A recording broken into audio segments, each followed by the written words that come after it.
The Lord of Pain, Darth Sion, the one and only. Is he about to come into the game as a playable character? Let's talk about it.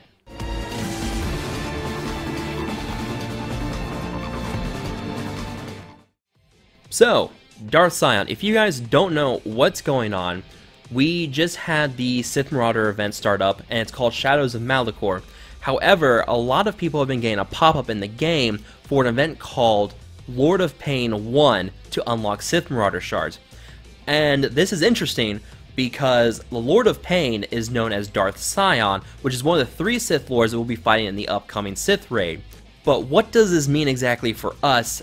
I think it means that we're about to see Darth Sion come into the game as some sort of playable character.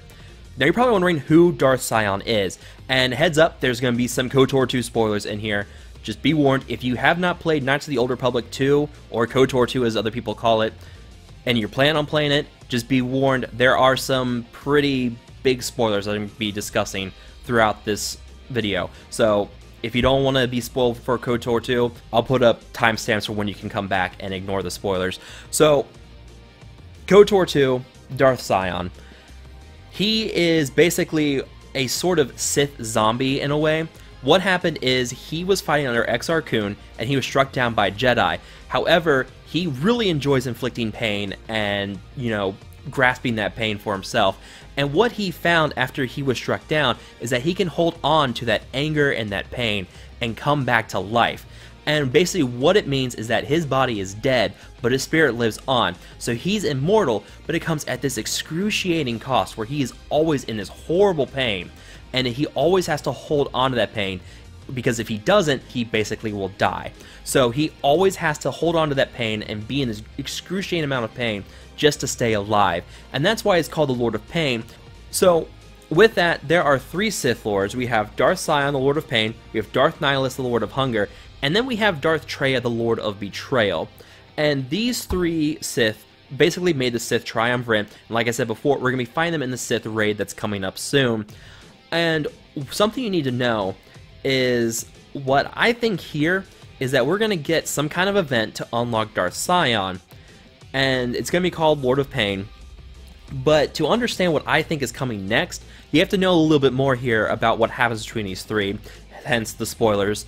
And I think what's going to happen is we are going to see some sort of legendary event where we use Nihilus and Sion to fight against Traya. Now you're wondering why, because usually we use opposing factions.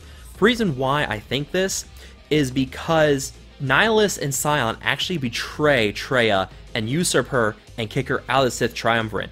She's called the Lord of Betrayal because she always betrays her allies. She gets betrayed quite often too, and this is one of those times where she's betrayed by Nihilus and Sion. So I think that we're going to use some sort of legendary event where we use Sion and Nihilus with a Sith faction team, and we're going to fight Traya and unlock shards for her. Completely crazy, I know, I could be completely wrong here. And that's it, this is a speculation video. I mean, the title says speculation. And I think that to get with those 3 Sith characters, each one's going to have a different Sith lead. And I think that Sion is going to be a tank, because look at what his powers are. He's immortal, he takes in a lot of pain, he holds on to that pain. He, just looking at his powers, it screams a tank. So I think we're going to see Sion come into the game as some sort of Night Sister Zombies-like kit, where he just keeps coming back and just doesn't die as long as you have Sith allies on the board. So I think he's going to be like a Night Sister zombie for the Sith, but I think he's also going to have a leadership ability that really makes your Sith a lot more durable. I think he's going to increase their health, increase their defense. He's going to make them an incredibly tanky team, I think, with his leadership ability. I could be completely wrong here. So I think that he's going to be a tanky Sith that's really going to help buff up the survivability of your Sith characters. Now, for that triumvirate, we have Nihilus, who's a support character. We're going to get Sion, which I think is going to be a tank. I think Darth Traya is going to be an attacker-based Sith. So you're going to have the triumvirate of Sith, and you're going to have the triumvirate of the different character classes for this game. And with Traya, I think she's going to make your Sith a really nasty attacking team. Who knows? So, I'm not going to really speculate on Traya because that's way down the road, if ever.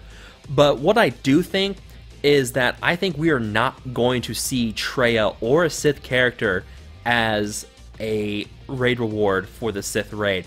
I'm pretty sure that our raid reward is going to be none other than Mitra Surik, aka the Jedi Exile. And again, spoilers here, this is because she is the person who defeats all 3 Sith Lords. Basically, our raid rewards have always been characters that, you know, oppose the raid boss. So you had General Kenobi rewards for the AAT tank takedown.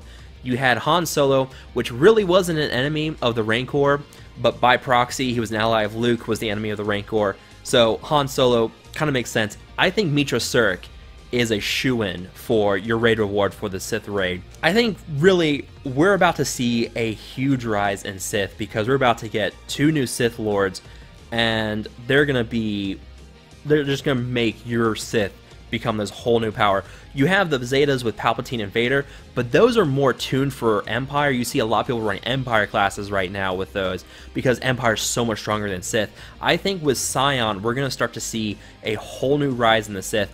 And, you know, they're focused on dark side right now.